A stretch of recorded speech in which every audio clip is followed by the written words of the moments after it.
So let's talk a little bit about how you got your start to get where you are now. Most people's introduction to you was in 1986 when you hit in a big way on the club scene with All in All, and here in the States and in the UK and all over Europe as well. Right. And that was a song you wrote yourself, produced and mixed by Mantronic and Robbie Watson. Right. So how did that song come to fruition in the first place? All in all, wow, it was years ago. Yeah, a little while ago.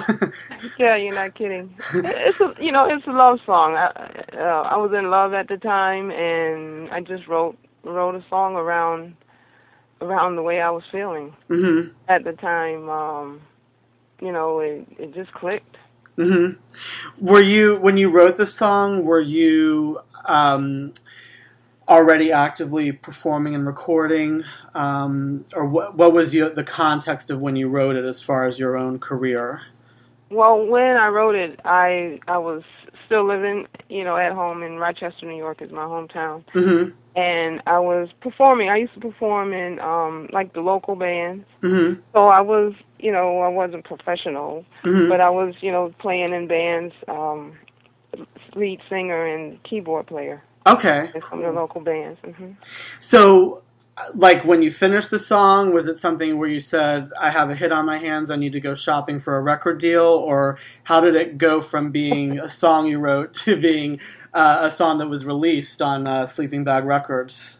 Having a hit was the furthest thing from my mind. Oh, yeah.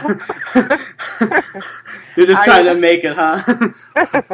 I, at that time, I love writing. Yeah, I started out writing poetry. Uh-huh. So, you just writing love songs and hmm expressing your feelings. I had no idea that All in All would have become, the classic that it has became.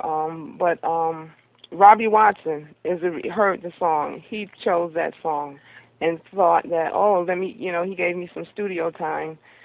And he's an engineer. He was an engineer in New York City. So Okay. if Robbie Watson is responsible for bringing All in All to what it is today. Okay. Afterwards, then you had your follow-up single, "Lifetime Love," which was actually, when I was growing up, that was my introduction to you, because that was the first one that really hit in a big way on like the national R&B charts, especially because the video you did for it was played very frequently on BET. I remember, Right. seeing it like on Video Vibrations and all those good shows. Um, so, at what point was it decided that you would actually, be able to do your whole album? Like, how did that kind of pan out? Well, I think the songs were already written. I had already written the songs. The whole Okay. Coming to My Life album was already written. But I Okay. think after Will saw the reaction that I was getting from the tracks were getting, hmm he went, because I was signed originally as a singles. And Uh-huh. then I went back in and we had to redo my contract for albums. Okay. Because, yeah, I was going to say, I know that Sleeping Bag, before you were signed, like, they had been around a little while, and they were mostly known for hip-hop artists, and Hmm. they did have a couple of female vocalists, but none of them had actually released an album, so that was kind of a good accomplishment on your part to be the first artist, vocal artist. I think they're doing like a full album. Hmm. Um, so when you after Lifetime Love, then came Come Into My Life, which is what really established you, as far as like an artist that wasn't just known as a dance artist, but someone who's known as a very soulful R&B artist as well. And to me, I always thought that "Come Into My Life" was very distinctive because I almost think of it as sort of a club ballad, if you will, because Hmm. it has the groove, and it was played in the clubs, but it also has that very soulful melody, which brings to mind some of the classic slow jams. So, what do you remember anything about when you wrote that? Was there anything in particular you were going for when you wrote that song? When actually, I love Patti LaBelle, and she was in a group, The Bell, at the time. I heard the title "Come Into My Life" from the Chameleon album. Okay. Uh-huh. And I loved that song. And I took the title and I wrote around it. Oh, nice. Okay. So she was one of your early inspirations then? Oh, yes, yes. Yeah. Fast forwarding to now, when you're getting ready to do these new live dates in London and some other parts of the UK, I believe. Right. How did this come about? And tell me about what audiences can expect for these performances you're doing. Well, I'm going to be doing, first, what happened was Simon Forcia contacted me, Mm-hmm. and he inquired about doing some dates, if I was interested in and available to do some dates overseas. Mm-hmm. And I was interested, of course, with the band. I love performing with the band. Mm-hmm. And, in the shows, I have a new EP out now, Running Back to You, Back in Love, and I'll be doing some tracks from that EP, as well as all the, the classics, Mm-hmm. and a few surprises in there. So I'm really excited about it. I'm looking forward to it. So, who does your band consist of that you're playing with? Well, they're all new players. So, Okay.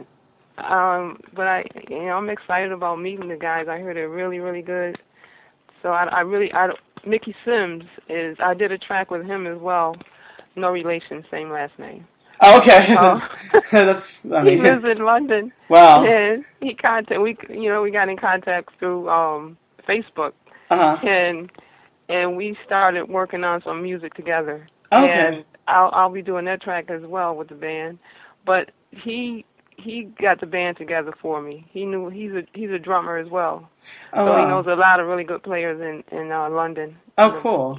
UK area. So you had a song on your YouTube channel a couple years ago called "Wishing You Were Here" that was very different than these, like much more of a up-tempo club record. And I don't think you ended up officially releasing that, but right. So, like, is it kind of now, because it used to be that a lot of times artists would record albums, or there'd be a succession of singles and then they would end up on an album, but obviously it can be a lot different now with the digital age. Right. So, like, take for instance, like a song like "Wishing You Were Here" and then these two new songs. Like, I mean, are you hoping to do a new full album, and if so, will like all these different songs be on there, or is it kind of like you just experiment and wait to see if you're going to do an album or not? No, I definitely want to do I'm working on it right now, a full studio album. Okay. Yeah, definitely. I have so many people coming at me with different things. Well, you should do this, you should do that. You should, but I'm a songwriter, I'm an artist, and I still believe in putting out an album. Mm-hmm. And I know, today the market is different. There's certain things you have to do to stay out there and, for the sales and this and that, but I still believe in, releasing CDs and what have you. Well, that's good to hear. Because I like to buy them. I was going to ask you, like, with this new EP, is that going to be available at all, like, as a CD for people to buy, or what's the extent of that? Yes, it will. It'll be available in March, as a matter of fact. Oh, okay. All right. Mm-hmm. So, and are you going to independently release that?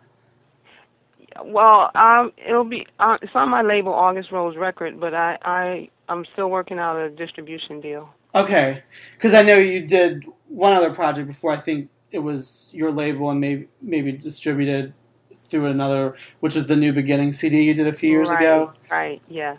So like, going off of that, was that something that turned out to be a good experience that you're taking something from, or is this like a different way you're doing it now?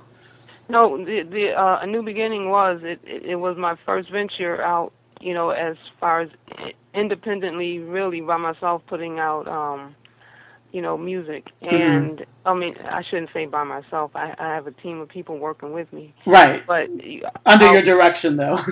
Right. But not having a major behind me. Yeah. So I learned a lot from that and the people that we were working with.